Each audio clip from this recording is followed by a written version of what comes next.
안녕하세요. 10월 17일 목요일 매일매일 습관처럼 여러분의 행정법 실력이 늘어가는 거 소리 들리시나요?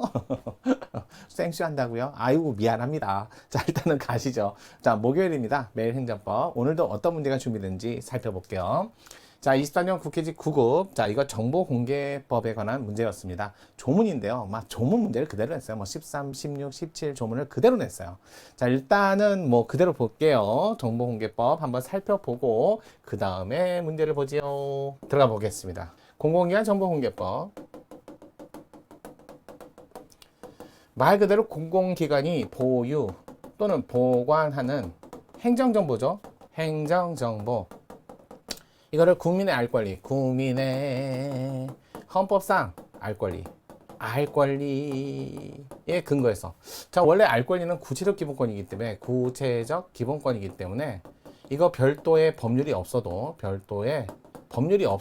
직접 사용이 가능합니다. 직접 청구할 수 있어요. 청구 가능한데, 근데 선생님 법률이 있는데요. 좀 더 손쉽게 국민들이 사용하라고, 편리하게 사용하라고 만든 조례예요. 이따 해서 잘못된 건 아니잖아요. 그러니까 근거는 그렇다. 이 정도. 그래서 국민의 알 권리다. 내놔라. 하지만 보유 보관이라고 써 있으니까 작성 주체가 누구인지는 따져 묻지 않는다. 불문으로 하겠다. 이렇게 된 거고요. 자, 이 법에 보니까 공공기관이라 범위는 최대한으로 넓혀주고 있어요. 특히 자, 국가, 지자체. 이건 당연하죠. 그러고 나서 자, 사회복지법인, 그다음에 특수법인. 여기에 이제 판례가 요런 게 나오는 거예요. 특수법인에는 한국방송공사는 포함되지만, 하지만 한국증권업협회 여기는 포함되지 않습니다. 이렇게 되는 거죠. 그래서 특수법인. 그 다음에 사립학교든 하던 우리나라 공교육을 담당하고 있다면, 그 다음에 국공립이든 사립이든 전혀 관계없어요. 유치원부터 대학교까지 전부 다 공공기관.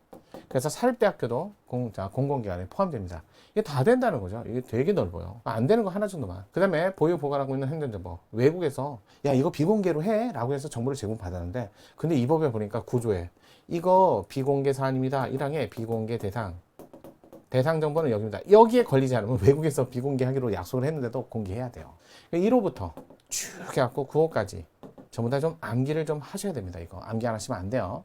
그래서 1호, 자, 여기는 법규명령, 그것도 위임명령의 법률, 정보에 관련된 법률에 위임을 받았어요. 그래서 위임명령만 되는 거지 집행명령은 또 안 돼요. 집행명령은 또 안 됩니다. 근거로서 여기에 보니까 야, 비공개라고 써 있으면 이걸로 된다. 그래 4호.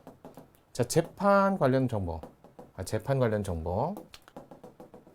반드시 재판 원본일 필요는 없어요. 공개될 경우 우려되는, 자, 재판의 침해 우려되는 정보, 이런 말, 실질비성 이런 것들을 가져야 된다는 거죠. 비밀 성질을 가져야 된다. 6호의 사생활 정보. 무조건 다가 아니라 또 공개될 경우 침해 우려, 사생활 침해 우려, 실질비성 갖춰야 되고요. 7호에 자, 여기 기업 정보. 8호까지 있죠. 8호. 7호 기업 정보. 이것도 마찬가지죠. 공개되면 기업에 막대한 피해를 줄 우려 있는 정보. 이렇게 똑같아요. 그 다음에 8호에 뭐라고 됐어? 매점, 매서, 투기, 이런 우려 있는 정보, 이런 것들이에요. 그래서 실질비성이 있어야만 비공개 대상. 그래서 공개될 대상 정보에 또 제3자 정보가 포함되어 있으면 어떡합니까? 정보 포함 시. 이것도 3, 즉 3, 7, 3일. 제3자 정보, 제3자 정보 포함. 즉시 통보를 해주고, 그리고 3일 이내 비공개 요청이 들어오겠죠? 근데도 공개가 돼버리면 공개 시. 왜? 구조에 따라서 판단한다니까요. 그리고 공개되면 7일 이내 이의신청 등 불복 여부를 결정해라. 이렇게 나오는 거잖아. 그래서 이렇게 3즉 3칠은 반드시 암기를 좀 하셔야 됩니다. 그래서 이렇게 암기하시고, 또 공개 신청 절차에 관해서도 많이 나오죠.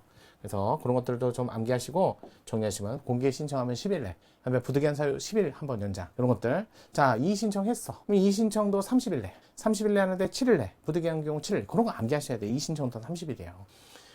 자, 설명으로 옳은 것은, 자, 공공기관은 정보 공개 청구를 받으면 청구를 받아놓다 10일. 부득이한 사유가 있으면 10일 연장은 가능해도 아무런 말이 없으면 10일. 이번 공공기관 정보를 공개하는 경우 그 정보 원본이 더럽혀지거나 파손될 우려 있거나 그 밖에 상당한 이유가 인정될 때는 4번. 이런 거 있잖아요. 4번, 복사본, 이런 것들. 사복이 아니라 4번, 복사본. 이런 걸로 공개하면 되잖아요. 안 올 수도 있다가 아니라. 16조 조문이에요. 아니 13조 조문이에요 이거. 자, 법령에 따라 공개를 목적으로 작성된 정보, 즉시 또는 말로 처리가 가능한 정보라도 공개 여부 결정에 따른 절차를 거쳐 공개한다. 즉시 또는 말로 처리가 가능한 정보, 법률에 공개하기로 결정했다. 국민에게 알리는 게 일반적이다. 이런 거 또는 해당 장이 정했다. 네 가지 사유가 있다고요. 법 공개, 국민장. 이럴 때는 공개합니다. 공개해야죠. 이런 절차를 거치지 않고도 공개합니다. 16조. 조문이에요. 자, 공개를 청구하는 정보는 청구한 자가 비용을 대는데 청구한 자가 이 공개를 갖고 공개된 정보로 공공 복리의 유지, 복리에 쓰겠다. 이러면 감액을 해줘요. 그 외에는 감액 안 돼요. 그래서 공공복리 유지 증진을 위해서 필요하다고 인정되는 경우 청구인의 부담 비용은 감면할 수 없다가 아니라 있다. 이 17조. 조문 그대로 낸 거예요. 그냥. 정보 공개를 청구하는 자는 해당 정보를 보유하거나 관리하고 있는 공공기관 정보 공개 청구서를 제출하거나 말로써 공개 청구도 할 수 있다. 맞죠? 긴급하면 말로도 해야죠. 그래서 정답은 5번 지문이었어요. 이 조문 문제를 그대로 낸 거 아닌가라고 생각이 듭니다. 뭐 10조, 13조, 16조, 17조, 19조 뭐 이런 식으로 정보에 관한 문제를 낸 것 같아요. 잘 안 보는 지문도 나왔으니까 자주 보시길 바라겠습니다. 자, 그러면 오늘도 목요일인데 보셨으니까 내일 금요일도 오실 거죠? 매일매일 행정법 정인영입니다.